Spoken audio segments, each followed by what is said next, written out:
And we can speak now to Danny Kruger, Conservative MP, close ally of the Prime Minister. Before we get on to the speech today, Danny, that 10 p.m. curfew rebellion, do you think it should go? No, I think we need to follow the guidance that we're getting from the government and its advisors. Obviously, it's a difficult judgment call to make, exactly how much restriction to put on hospitality. They have to make a call. It's always going to be somewhat arbitrary, but let's see how it works. John Edmonds, who we just spoke to, I don't know if you saw the interview from Sage, said there's no evidence it's working. It's not working. I wonder how long you have to wait to come to that same conclusion. Well, we don't know whether it's working or not. It's early days for all of these restrictions. And what we can't really judge is the dynamic effects of all of the different restrictions nationally and locally. So they have to take their judgments. I respect the opinion of that scientist. There are other scientists saying this is the right thing to do. The government has to make a call, and I'm supporting them. Frankly, he went a lot further than that. He said the light touch doesn't work. You're going to have to do a proper lockdown. You might as well do it now than later. Do you think it is all inexorable that we're heading that way anyway? We might as well get on with it. Not necessarily, and we might find the opposite, that it works and that we can come out of these restrictions sooner. So, no, we have to give these measures time to prove themselves. And the even government, when the cases rise, even when we've seen Manchester rising, and Newcastle, but we don't know how much they would be rising without the restrictions. So we've got to give these measures time to work, and the government will be looking at them very, very closely every single day, and we'll have to make judgments as we go. But I think it's too soon to say that we need to change tack. Let's look at the Prime Minister's speech. He talked about the brighter future, the Jerusalem optimism.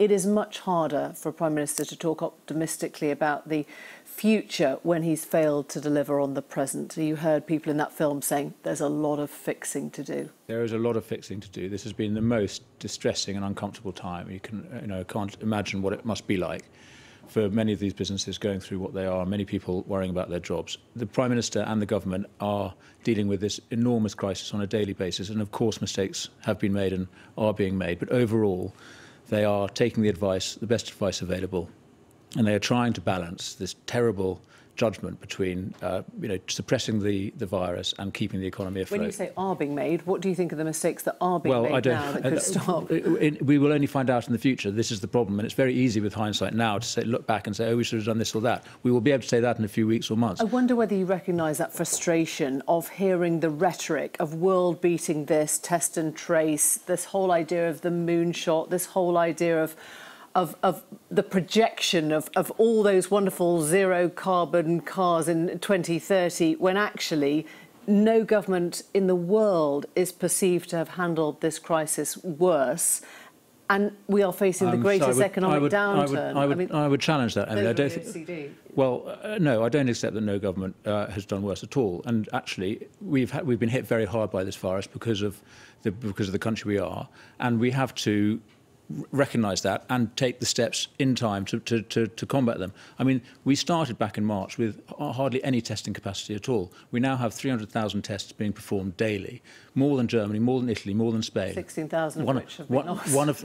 All sorts of mistakes happen because we are working at pace on a grand scale. It's very, very hard to do this, but we are achieving enormous amounts, and we will continue to do so. I recognise the criticism, which is, should we be talking up our potential when things are so tough at the moment? And I think the answer is yes, we should, because we can get there. We have got enormous distances in the course of this summer through this crisis for all the challenges and difficulties.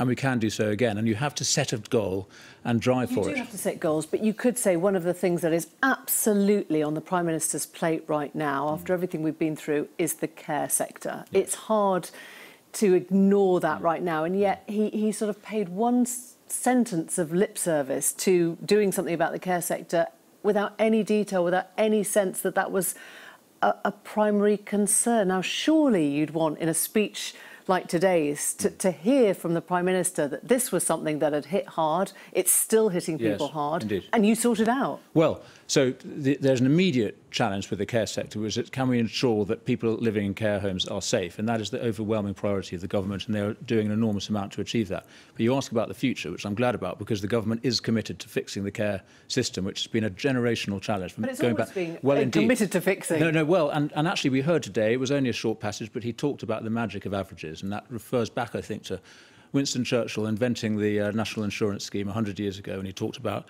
the magic of averages. coming to the rescue of the masses. And so there was an indication there of the policy we're going to get, which is a national insurance. I hope this is this is the indication of a social insurance scheme like they have in Germany and Japan and elsewhere. That is the right direction of travel, and there is a review going on. I asked a question about it in the House of Commons today.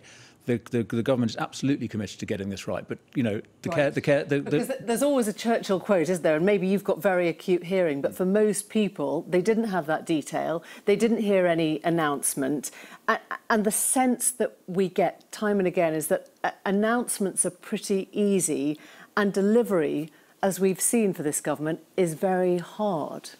Delivery is very hard. That is true. It is always going to be the case, and we have been hit, blindsided by this appalling pandemic. And yet, through it, and this speech today was an indication, work is going on to deliver on the priorities of the people which we were elected on last year, to level up the country and to put in place the investment. Today's real announcement was about the green energy revolution that's going to happen.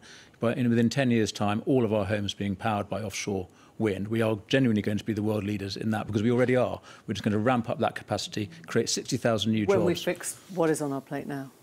Indeed. Kruger, thank you. Thanks for coming in.